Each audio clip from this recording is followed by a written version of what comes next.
Bom, galera, a aula de hoje é sobre infecções sexualmente transmissíveis. Eu vou explicar já por que essa denominação e não doenças sexualmente transmissíveis. Então, essa parte é fundamental para a gente entender isso, né? Qual é a diferença entre uma infecção e uma doença, né? Uma infecção é um processo patológico, né? Patológico significa que causa a doença, causado pela invasão de um tecido, fluido ou cavidade corporal por um micro-organismo patogênico, né? Então, é a invasão de um micro-organismo dentro de alguma região específica do nosso corpo. Isso caracteriza uma infecção. E uma doença é a resposta do organismo à infecção. Não exatamente todas as infecções, nem todas as doenças são causadas por uma infecção, né? Toda vez que a gente fala de infecção, a gente está falando de algum possível patógeno, micro-organismo, né? Vírus, bactéria, fungo, protozoário, eumintos, né? Ou vermes, né? E nem toda doença é causada por um agente microbiano, né? Ou viral, ou qualquer um desses que eu citei. Existem as doenças que são autoimunes, que não tem nada a ver com esses micro-organismos.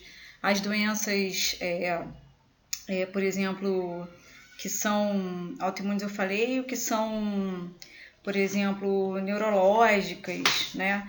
E que neurodegenerativas, né? Como, por exemplo, Alzheimer, Parkinson, alguns cânceres também, não são causados exatamente por um agente patogênico. Então, por isso, hoje em dia, a gente não chama mais de doença sexualmente transmissível, mas de infecção sexualmente transmissível. Todas essas que eu vou citar aqui são causadas por um micro-organismo, tá?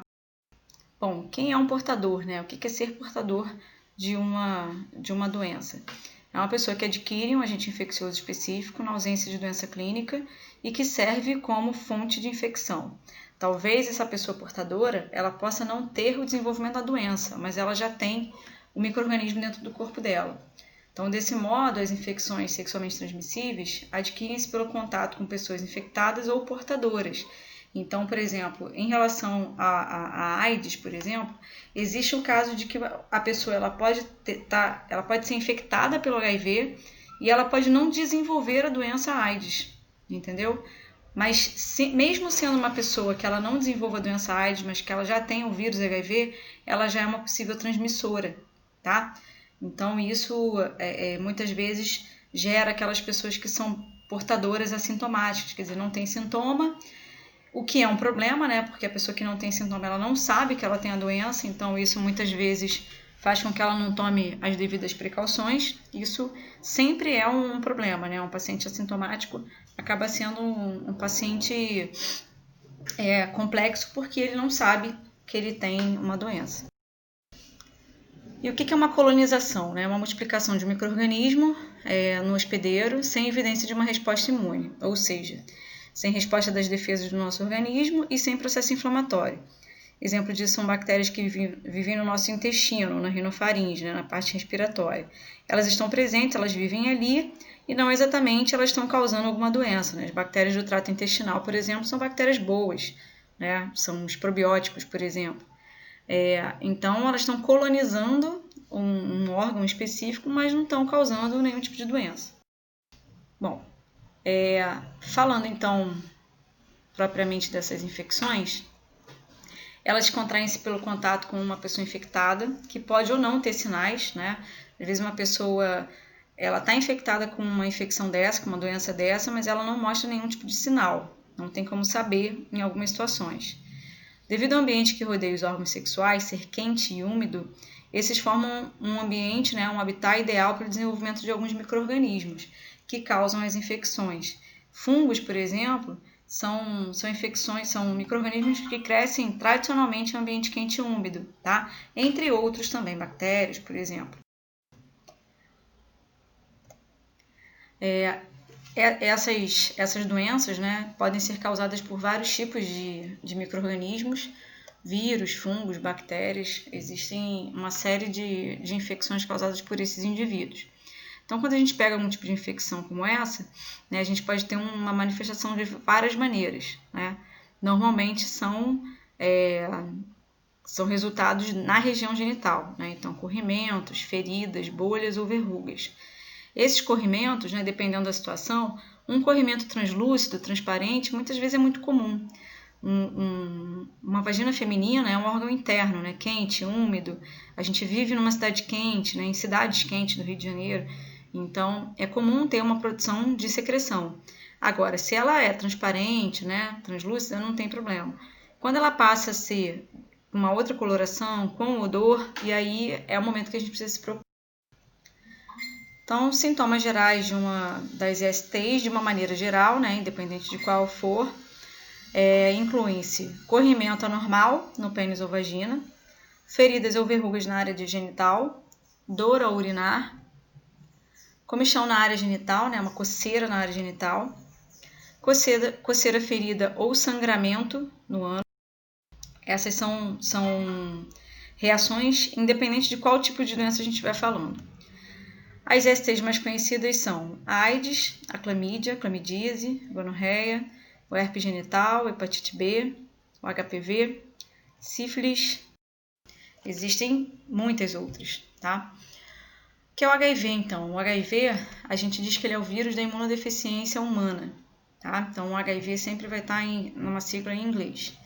Então, é um vírus que ele acaba atingindo células da nossa defesa, né? Ele atinge células CD4, linfócitos CD4, que são linfócitos, né? Células sanguíneas, que são a base do nosso sistema imune, tá?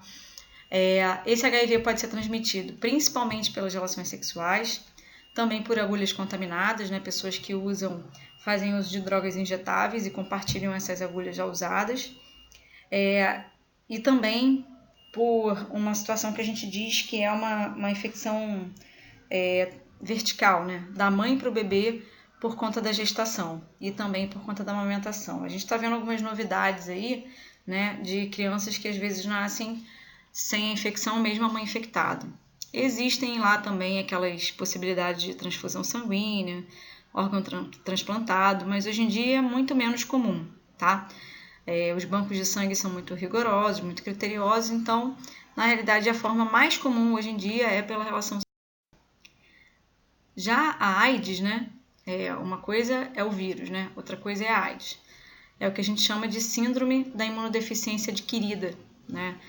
Se a gente estivesse falando a sigla em português, ela seria SIDA, né? E não AIDS, tá?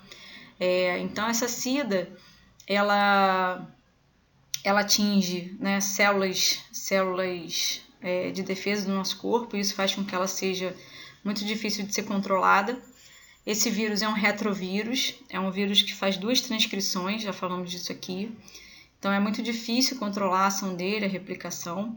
Por enquanto não existe cura nem vacina contra o HIV, mas existem tratamentos, né, como coquetéis medicamentosos que tentam retardar esse processo de replicação viral.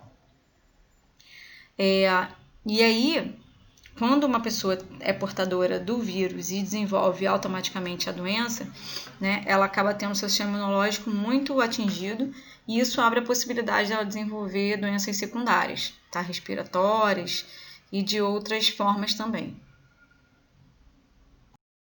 Aqui é uma brincadeira, né, em relação a uma tirinha, né? Então mostra ali sem a AIDS, né, um vírus comum, e as nossas células de defesa atingindo o vírus comum e conseguindo combater. Com a AIDS, você tem lá o vírus da AIDS, que tem o fato dela estar assim, com batom, não sei o que, significa que ela é agradável a essas células de defesa, né? Existem receptores nessas células de defesa que conseguem perceber e existe uma certa facilidade de atingir essas células de defesa, tá? Em algumas situações, você tem outros vírus, né, o que eu falei das infecções secundárias, né, que conseguem atingir essas células de defesa e acabam atingindo secundariamente uma pessoa que já tem a doença. A hepatite B, ela é uma forma de hepatite, né, existem várias hepatites. Ela pode se apresentar de 2 maneiras, né, de uma forma aguda, né, quando ela dura pouco tempo, né, e de forma crônica quando ela perdura por muito tempo no organismo do indivíduo, tá? Ela é uma doença que ela pode se perdurar por muito tempo, né, nesse corpo desse indivíduo. A transmissão da hepatite, ela acontece pelo nascimento, né, passando da mãe infectada para o bebê, pela relação sexual com o parceiro infectado e compartilhando agulhas e seringas infectadas da mesma maneira lá que a infecção pelo HIV. Compartilhando ainda lâminas de barba, escovas de dente de uma pessoa infectada, desde que exista, né, feridas, machucados, sangue, né, é muito menor a possibilidade, mas existe. E o contato direto também, né, com feridas e sangue, exposição direta a Os sintomas da hepatite são febre, fadiga, náusea. A hepatite também é um vírus, tá? Também é causada por um vírus. Vômito, dor abdominal, urina escura, fezes de cor pálida, dor nas articulações, pele e olhos amarelados, já que o vírus atinge o fígado, tá? Ele faz com que uma secreção do fígado seja liberada, uma secreção chamada bilirrubina, e causa um derramamento dessa bilirrubina pela corrente sanguínea, e os indivíduos tendem a ficar com pele e olhos amarelados, tá? Ela é cerca de 50 a 100 vezes mais infeccioso que o HIV, a chance da infecção por hepatite B do que até pelo vírus HIV.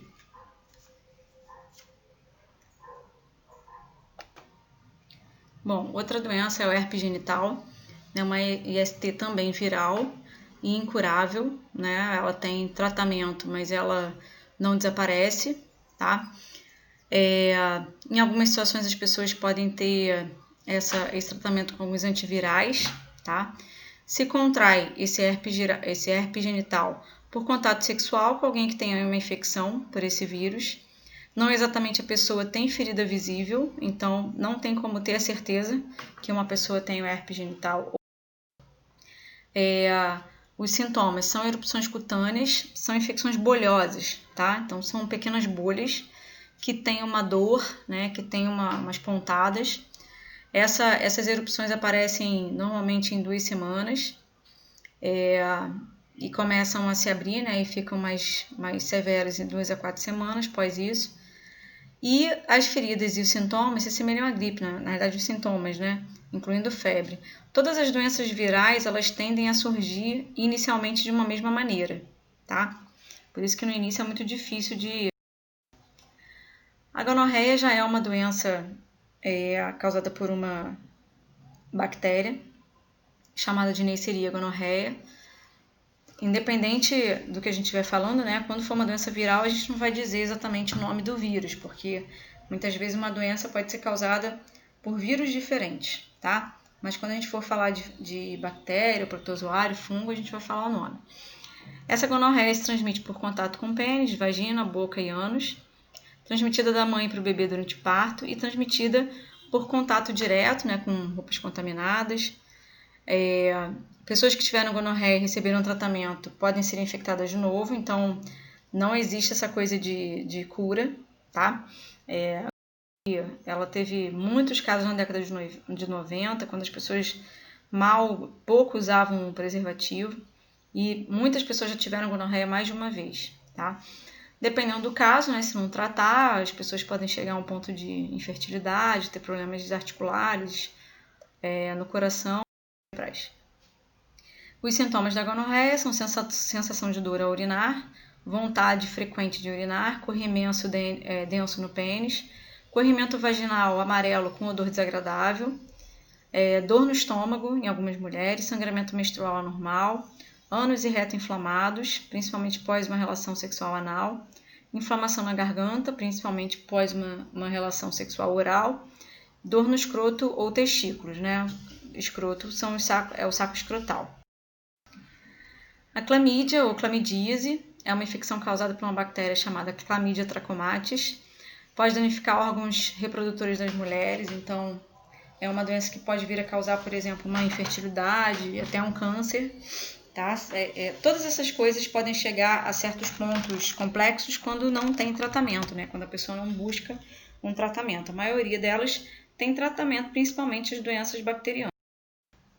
Pode se contrair por sexo vaginal, anal, oral e de mãe para filho. Quando a gente fala que algumas doenças, né, aqui está bem claro aqui para a clamídia, que relações homossexuais masculinas também apresentam risco. Por que isso? Por que a gente ouve isso de vez em quando? Qualquer relação sexual tem risco, né? Mas uma relação sexual homossexual masculina A forma de penetração é via anal, né? E o ânus é uma continuação, né, do intestino, né? Então, pós-intestino grosso, reto e ânus. E é uma região muito vascularizada, né, que passa muito vaso sanguíneo e que facilmente ela pode ser ferida, né? Ela pode ser machucada.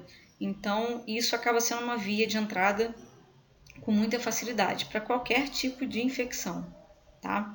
Então, como é uma infecção bacteriana, a chance de tratamento é alta, tá? Mas muitos homens, em sua maioria, são assintomáticos e acabam não sabendo que tem essa infecção. As mulheres normalmente têm um corrimento, né, translúcido, matutino, de manhã, tá? Então é um sinal. A sífilis é uma ST também, causada por uma bactéria chamada Treponema pallidum. E tem várias formas, né, vários tipos, né, de função e de formas de contágio, né, mas elas são infecciosas diretamente, principalmente via sexual, mas ela pode ficar latente no corpo de um indivíduo e ela pode ser congênita, né, quando a mãe transmite para o bebê por conta da gestação, tá? Ela pode ser curável logo no início. Uma mãe grávida que tenha sífilis tem que observar a vida desse bebê por um tempo, né, uns 3 anos pós-nascimento. Como ela é uma forma que pode ser latente, os sintomas e a doença em si, ou problemas em consequência da sífilis, podem surgir nos primeiros 3 anos.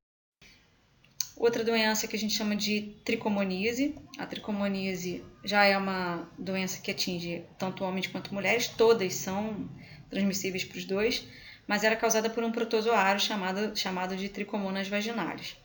Apesar desse nome, né, que tem esse nome específico de vaginalis, não significa que ele só atinge a mulher.